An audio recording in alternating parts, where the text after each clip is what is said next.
श्री शिवाय नमस्तुभ्यम। आप सभी को श्रावण मास के 10वें दिन की ढेरों शुभकामनाएं। प्रिय भक्तों, आज सावन के महीने का 10वां दिन है। आज हम सुनेंगे सावन मास महात्म्य में 10वां अध्याय 10वें दिन की कथा। आपने कल वृतांत सुना कि बिल्व पत्र का क्या महात्म्य है, उसको आपने जाना। कैसे आपको बिल्व पत्र अर्पित करना चाहिए, क्यों अर्पित करना चाहिए, पूजन कैसे करना चाहिए, किस लिंग का पूजन करना चाहिए, किस प्रकार का शिवलिंग घर में रखना चाहिए, किस स्थान पर बैठकर आपको शिवलिंग की पूजा करनी चाहिए। इस प्रकार से बहुत सी जानकारियां आपको पिछले अध्याय में प्राप्त हुई। आप आज जानेंगे त्रिपुंड की महिमा क्या है। जो त्रिपुंड हम भगवान शंकर को बनाते हैं वह कैसे बनाना चाहिए।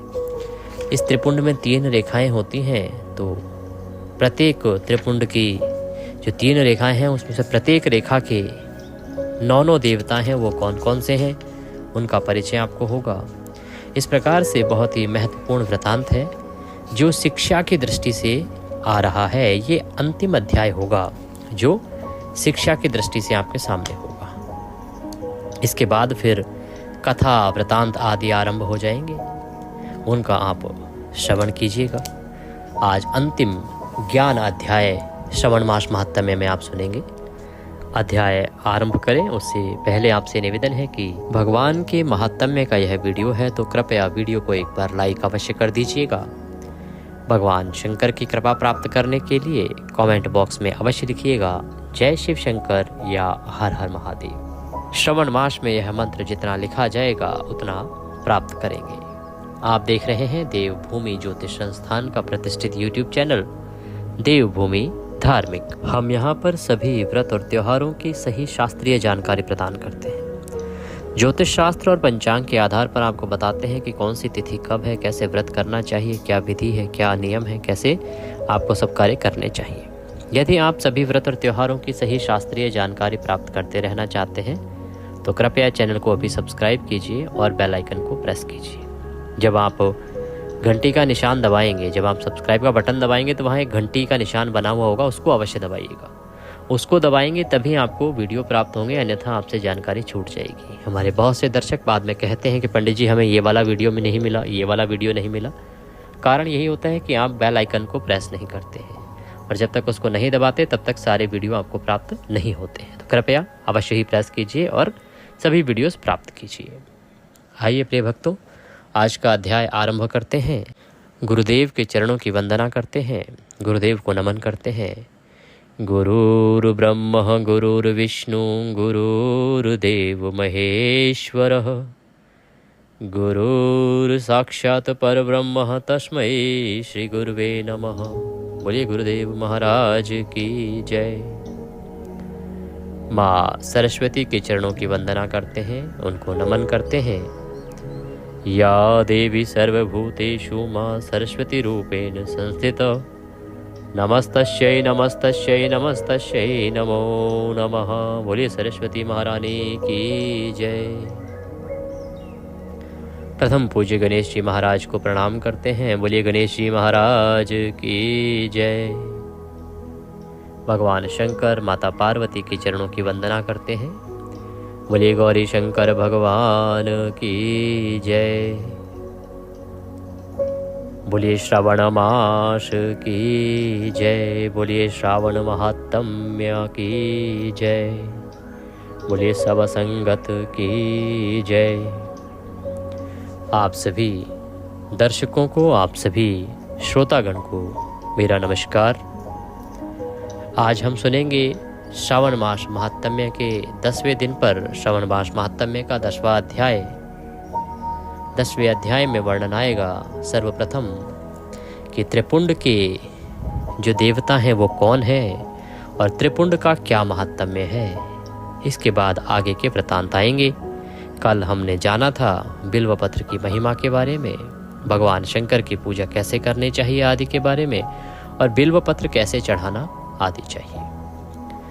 प्रिय भक्तों, ये अभी जो पहले 10 दिन हैं ये सब शिक्षा के अध्याय होते हैं जिनमें श्रवण मास में या भगवान शंकर की पूजा कैसे करनी चाहिए, आराधना कैसे करनी चाहिए, भक्ति कैसे करनी चाहिए, इससे संबंधित जानकारियां प्राप्त होती हैं। पहले 10 दिन का अध्याय समर्पित है पूर्ण रूप से पूजा पाठ की विधियों के लिए। इन अध्यायों में आपने जाना अनेकों पूजा पाठ की विधियां, भगवान शंकर की तमाम महिमाएं आपने जानी कि कैसे किस शिवलिंग का पूजन करना चाहिए, कौन सा शिवलिंग किस देवता के लिए बना है और किस शिवलिंग की पूजा से क्या प्राप्त होता है। आपने ये भी जाना कि पार्थिव लिंग की पूजा कैसे करनी चाहिए, गृहस्थ को कैसे करने चाहिए, वानप्रस्थी को कैसे करने चाहिए, ब्राह्मण को कैसे करने चाहिए, क्षत्रियों को कैसे करने चाहिए। इस प्रकार से विस्तार से आपने सभी भगवान शंकर की पूजा विधियों को जाना है।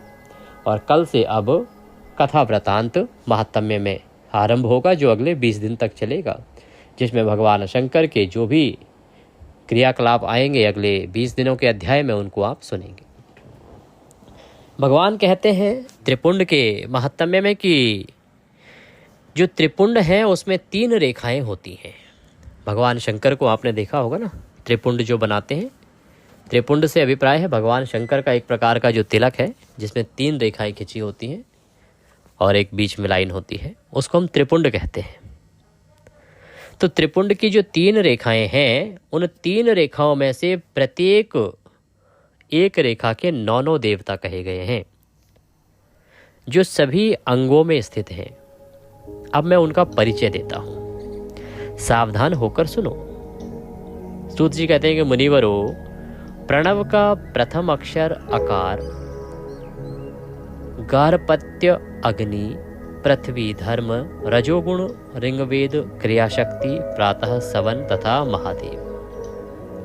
ये त्रिपुंड की प्रथम रेखा के 9 देवता हैं। यह बात शिव दीक्षा परायण पुरुषों को अच्छी तरह से समझ लेनी चाहिए। जिन्होंने शिव दीक्षा ले रखी है उन्हें तो ये बात होनी ही चाहिए ज्ञात। प्रणव का दूसरा अक्षर उकार, दक्षिणाग्नि, आकाश, सत्वगुण, यजुर्वेद, मध्यम दिन सवन, इच्छा शक्ति, अंतरात्मा तथा महेश्वर। ये दूसरी रेखा के 9 देवता हैं। और प्रणव का तीसरा अक्षर है मकार, आह्वानीय अग्नि, परमात्मा, तमोगुण, द्युलोक, ज्ञान शक्ति, सामवेद, तृतीय सवन तथा शिव। ये तीसरी रेखा के 9 देवता कहे गए हैं। इस प्रकार स्थान देवताओं को उत्तम भक्ति भाव से नित्य नमस्कार करके स्नान आदि से शुद्ध हुआ पुरुष यदि त्रिपुंड धारण करे तो भोग और मोक्ष भी प्राप्त कर लेता है। मुनीश्वर, ये संपूर्ण अंगों में स्थान देवता बताए गए हैं। अब उनके संबंधित स्थान बताता हूं कि कौन कहाँ स्थित रहता है। तुम भक्ति पूर्वक सुनो। 32, 16, 8 अथवा 5 स्थानों में त्रिपुंड का न्यास करें। मस्तक, ललाट, दोनों कान, दोनों नेत्र, दोनों नासिका, मुख, कंठ, दोनों हाथों, दोनों कोहनी, दोनों कलाई, हृदय, दोनों पार्श्व भाग, नाभि, दोनों अंडकोश, दोनों उरु, दोनों गुल्फ, दोनों घुटने, दोनों पिंडली, दोनों पैर। ये 32 उत्तम स्थान हैं। इनमें क्रमशः जल, पृथ्वी, वायु 10, दिक्प्रेश 10, दिक्पाल तथा 8 वशुओं का निवास है। धर, ध्रुव, सोम, आप, अनिल, अनल, प्रत्युष और प्रभास, ये 8 वसु कहे गए हैं। इन सब का नाम मात्र लेकर इनके स्थान में विद्वान पुरुष त्रिपुंड धारण करें अथवा एकाग्रचित हो 16 स्थान में ही त्रिपुंड धारण करें। मस्तक, ललाट, कंठ, दोनों कंधों, दोनों भुजाओं, दोनों कोहनियों तथा दोनों कलाइयों में, हृदय में, नाभि में, दोनों पसलियों में तथा पृष्ठभाग में त्रिपुंड लगाकर वहां दोनों अश्विनी कुमारों का शिव भक्ति शक्ति, शिव शक्ति, रुद्र, ईश तथा नारद का और वामा आदि 9 शक्तियों का पूजन करें। ये सब मिलकर 16 देवता कहे गए हैं। अश्विनी कुमार 2 कहे गए हैं, नासत्य और तस्त्र अथवा मस्तक, केश, दोनों कान, मुख, दोनों भुजा, हृदय, नाभि, दोनों उरु, दोनों जानु, दोनों पैर और पृष्ठभाग। इन 16 स्थानों में 16 त्रिपुंडों का न्यास करें। मस्तक में शिव, केश में चंद्रमा, दोनों कानों में रुद्र और ब्रह्मा, मुख में विंध्यराज गणेश, दोनों भुजाओं में विष्णु और लक्ष्मी, हृदय में शंभु, नाभि में प्रजापति, दोनों उर्वों में नाग और नागकन्याएं, दोनों घुटनों में ऋषि कन्याएं, दोनों पैरों में समुद्र तथा विशाल पृष्ठभाग में संपूर्ण तीर्थ देव रूप से विराजमान हैं। इस प्रकार 16 स्थानों का परिचय दिया गया। अब 8 स्थान बताए जाते हैं।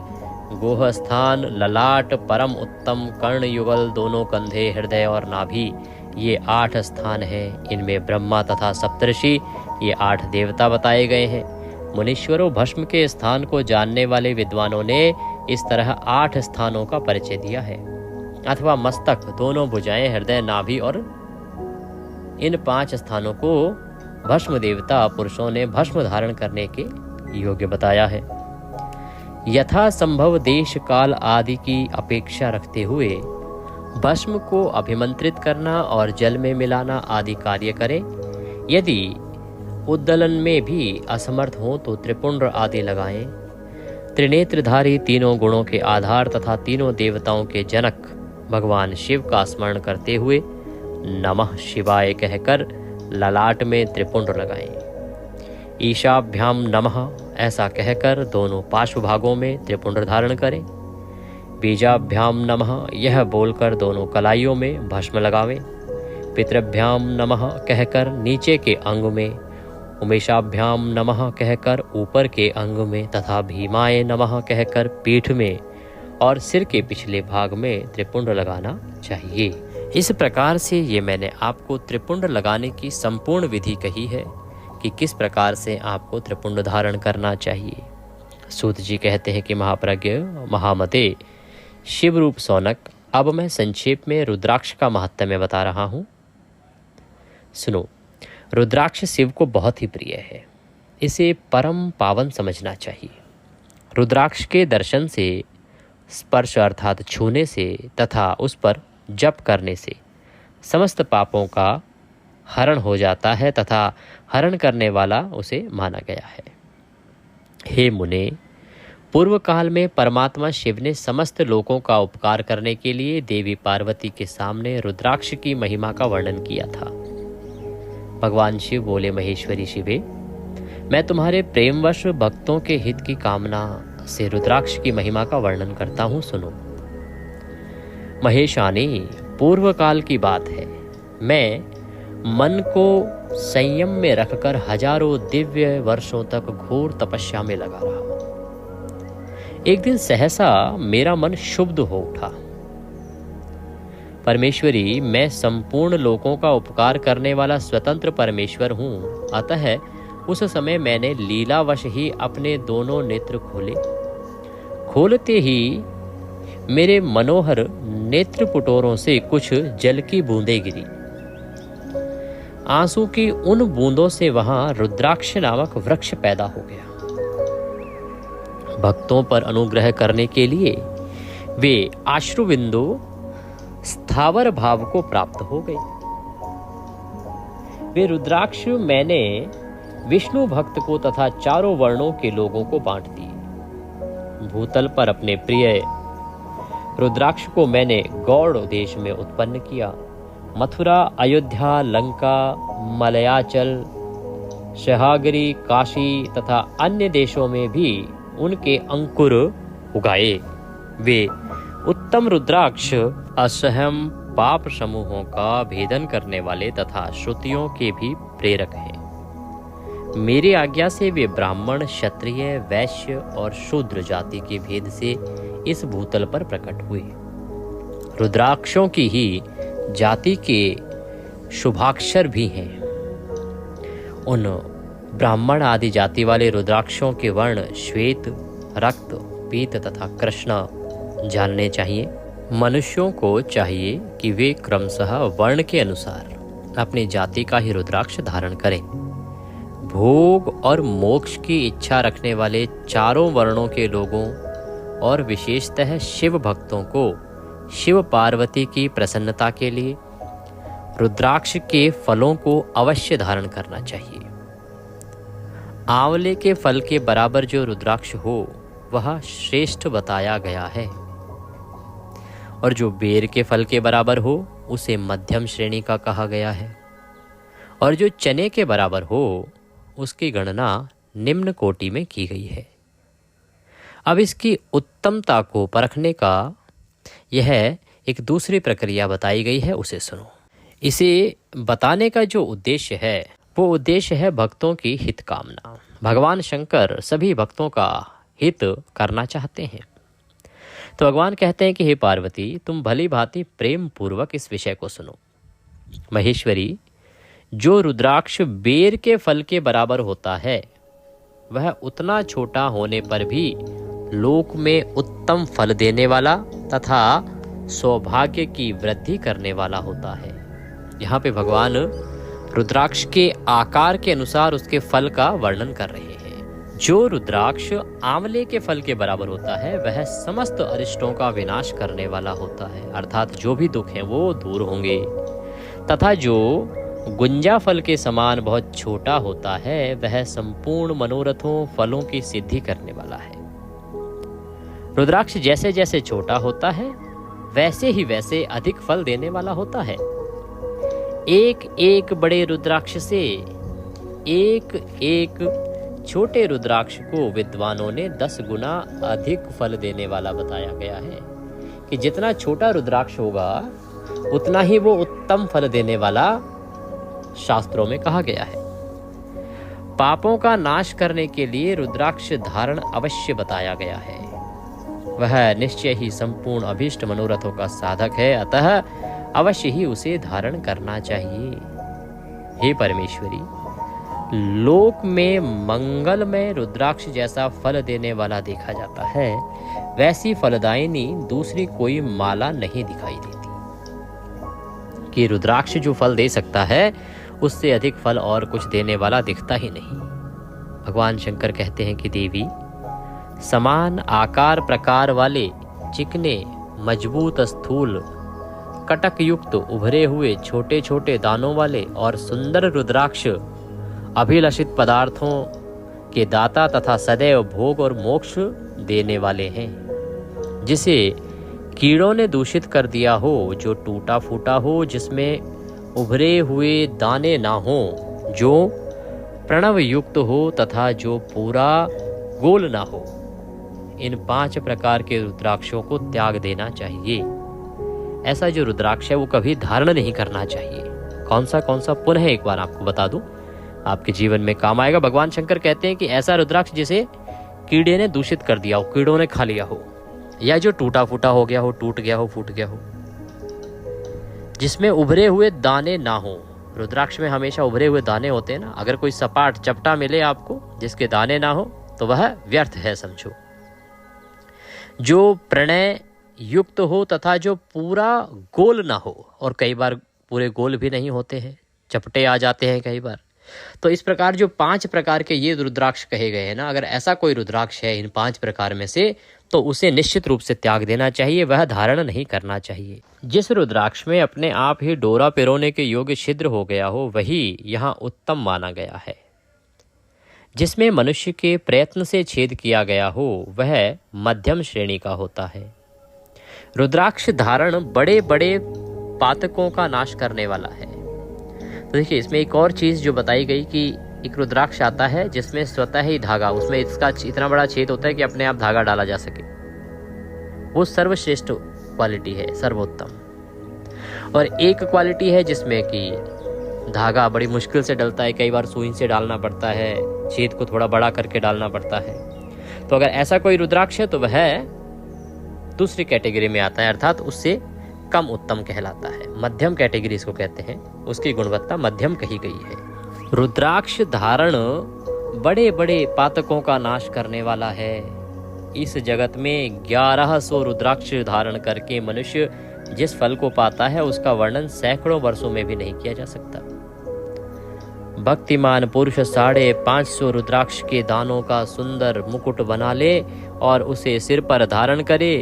360 दानों को लंबे सूत्र में पिरोकर एक हार बना ले।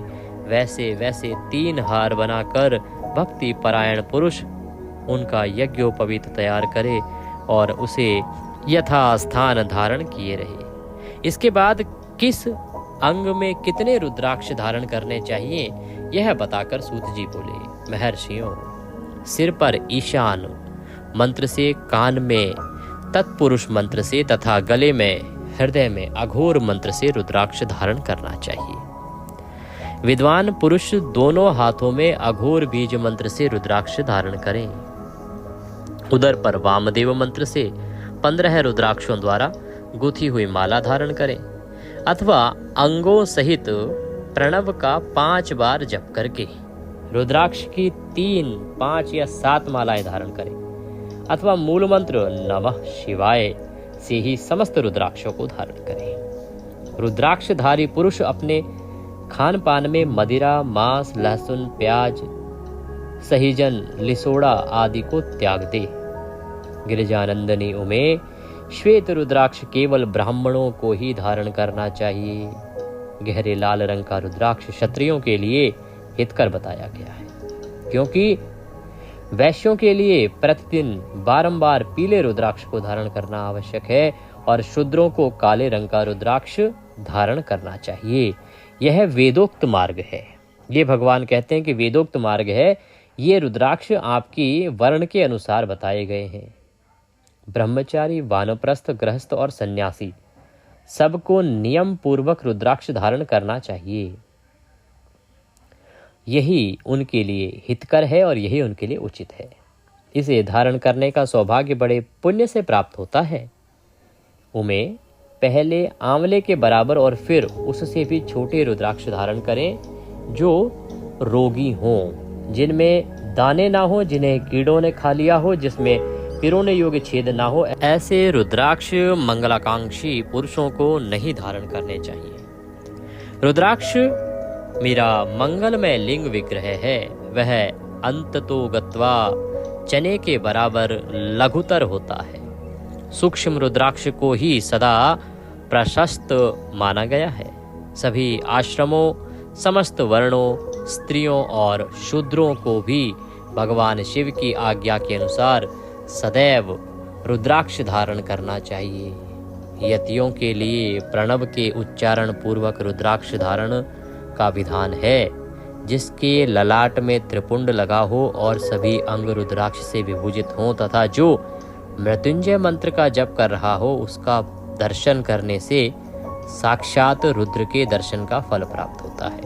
3 चीज, जिसने रुद्राक्ष धारण किया हो, सर पर त्रिपुंड बनाया हो जो भगवान के तिलक का आकृति है, और जो मंत्र जप कर रहा हो मृत्युंजय का। ओम त्र्यंबकं यजामहे सुगंधिं पुष्टिवर्धनम् उर्वारुकमिव बन्धनात् मृत्युर्मोक्षीयमामृतात्। ये मंत्र है। हे पार्वती, रुद्राक्ष अनेक प्रकार के बताए गए हैं।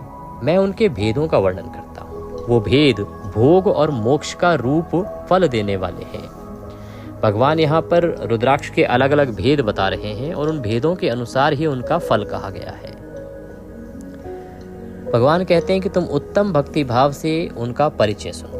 एक मुख वाला रुद्राक्ष साक्षात शिव का स्वरूप है। वह भोग और मोक्ष रूपी फल प्रदान करता है। जहाँ रुद्राक्ष की पूजा होती है वहाँ से लक्ष्मी दूर नहीं जाती। उस स्थान के सारे उपद्रव नष्ट हो जाते हैं तथा वहां रहने वाले लोगों की संपूर्ण कामनाएं पूर्ण होती हैं।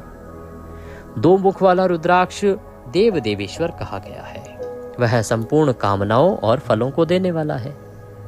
3 मुख वाला रुद्राक्ष सदा साक्षात साधने वाला, फल देने वाला है।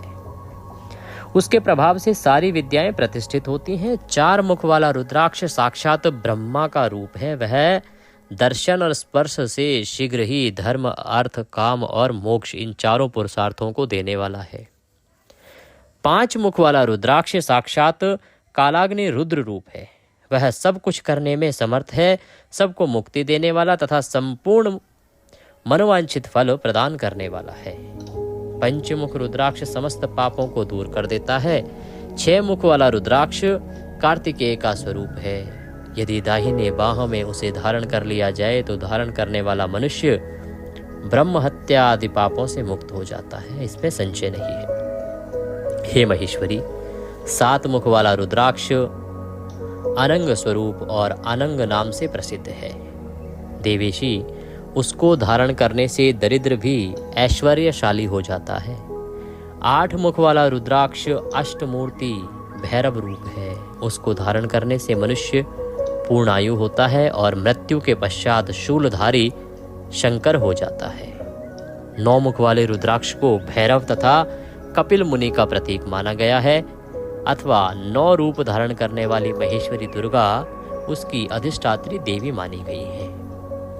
जो मनुष्य भक्ति परायण हो, अपने बाएं हाथ में नवमुख रुद्राक्ष को धारण करता है, वह निश्चय ही मेरे समान सर्वेश्वर हो जाता है, इसमें संशय नहीं है। भगवान कहते हैं कि हे महेश्वरी, 10 मुख वाला रुद्राक्ष साक्षात भगवान विष्णु का रूप है। देवेशी, उसको धारण करने से मनुष्य की संपूर्ण कामनाएं पूर्ण हो जाती हैं। हे परमेश्वरी, 11 मुख वाला जो रुद्राक्ष है वह रुद्र रूप है। उसको धारण करने से मनुष्य सर्वत्र विजयी होता है। 12 मुख वाले रुद्राक्ष को केश प्रदेश में धारण करें, उसके धारण करने से मानो मस्तक पर 12 आदित्य विराजमान हो जाते हैं। 13 मुख वाला रुद्राक्ष विश्व देवों का स्वरूप है। उसको धारण करके मनुष्य संपूर्ण अभिष्टों को पाता है तथा सौभाग्य और मंगल लाभ प्राप्त करता है। 14 मुख वाला जो रुद्राक्ष है वह परम शिव रूप है। उसे भक्ति पूर्वक मस्तक पर धारण करें, इससे समस्त पापों का नाश हो जाता है। हे गिरिजा कुमारी, इस प्रकार मुखों के भेद से रुद्राक्ष के 14 भेद बताए गए हैं। अब तुम क्रमशः उन रुद्राक्षों के धारण करने के मंत्रों को प्रसन्नता पूर्वक सुनो। ओम ह्रीम नमः, ये पहला है। 2 मुख वाला ओम नमः, 3 मुख वाला ओम क्लीम नमः, 4 मुख वाला ओम ह्रीम नमः, 5 ओम ह्रीम नमः, 6 ओम ह्रीम हुम नमः। 7 मुख वाला रुद्राक्ष धारण करने के लिए आपको बोलना चाहिए ओम हुम नमः। 8 मुख वाला ओम हुम नमः। 9 ओम ह्रीम ह्रूम नमः। 10 ओम ह्रीम नमः। 11 ओम ह्रीम हुम नमः। 12 ओम क्रोम शोम रोम नमः। 12 ओम ह्रीम नमः। 14 मुख वाला ओम नमः। इन 14 मंत्रों द्वारा क्रमशः 1 से 14 मुख वाले रुद्राक्षों को धारण करने का विधान कहा गया है। साधक को चाहिए कि वह निद्रा और आलस्य का त्याग करके श्रद्धा भक्ति से संपन्न हो संपूर्ण मनोरथों की सिद्धि के लिए उक्त मंत्रों द्वारा उन रुद्राक्षों को धारण करे। रुद्राक्ष की माला धारण करने वाले पुरुष को देखकर भूत प्रेत पिशाच डाकिनी शाकिनी तथा अन्य द्रोहकारी राक्षस आदि जो हैं वे सब के सब दूर भाग जाते हैं। जो कृत्रिम अभिचार आदि प्रयुक्त होते हैं वे सब रुद्राक्षधारी को देखकर शशंक हो दूर खिसक जाते हैं। पार्वती रुद्राक्ष मालाधारी पुरुष को देखकर मैं शिव भगवान विष्णु देवी दुर्गा गणेश सूर्य तथा अन्य देवता भी प्रसन्न हो जाते हैं। हे महेश्वरी, इस प्रकार रुद्राक्ष की महिमा को जानकर धर्म की वृद्धि के लिए भक्ति पूर्वक पूर्वोक्त मंत्रों द्वारा विधिवत इसे धारण करना चाहिए।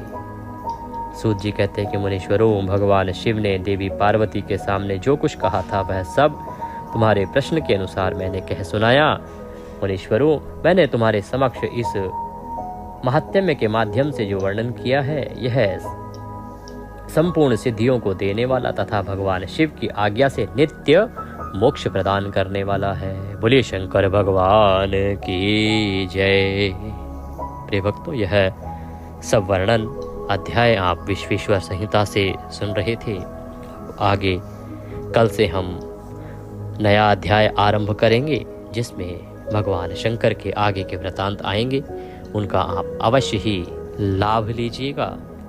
इसी के साथ आप अवश्य सुनिएगा श्री शिव महापुराण, जो हम पहले ही अपलोड कर चुके हैं। और आज हमने सुबह की जो कथा की जिसमें भगवान लक्ष्मी नारायण के विवाह उत्सव के बाद का वृतांत आपको सुनाया है, बड़ा ही शिक्षाप्रद है। भगवान कहते हैं कि जो उसको सुनता है उसको ये सभी दुख दूर होते हैं और उसे सभी प्रकार के सुख साधन उपभोग इस पृथ्वी पर प्राप्त होते हैं। इसीलिए आपको चातुर्मास महात्म्य भी अवश्य ही सुनना चाहिए। चातुर्मास महात्म्य में नारायण के जितने महात्म्य सुनेंगे उतना कल्याण होगा। चातुर्मास महात्म्य जो आज 14वें दिन पर पहुंच गया है और ये 2 नवंबर तक चलेगा। श्रवण मास महात्म्य में आज के लिए इतना ही।